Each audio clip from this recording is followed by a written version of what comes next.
Македонската економија годинава ќе забележи раст од 2,3% прогнозира Народната банка.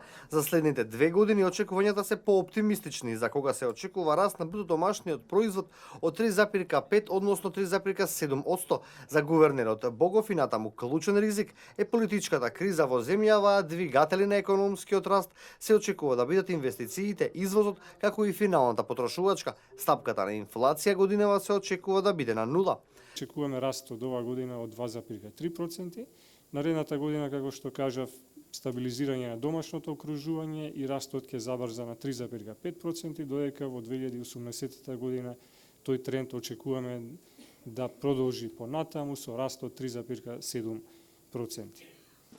Порастот на депозитите во 2016 година ќе забави и ќе се сведе на 2,6% поради последиците од шокот во април и мај, кога граѓаните повлекоа близу 60 милиони евра од банките, пошто банката интервенираше со 77 милиони евра на пазарот.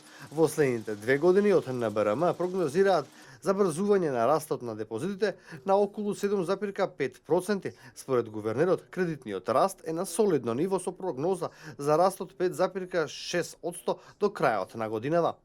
Банкарскиот систем останува стабилен, ликвиден, високо капитализиран, а во 2016 година претрпе реален стрес тест, при што ја покажа својата отпорност и способност за справување со многу силни шокови.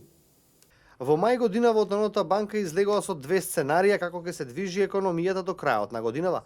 Оптимистичкото, дека политичката криза ќе има брза разрешница и стапката на економија ќе се искачи на 3,5%, но тоа не се случи. Второто, односно песимистичкото сценарио беше дека политичарите нема да се договорат за датумот на избори до крајот на годинава и економијата ќе биде заглавена на 1,6%.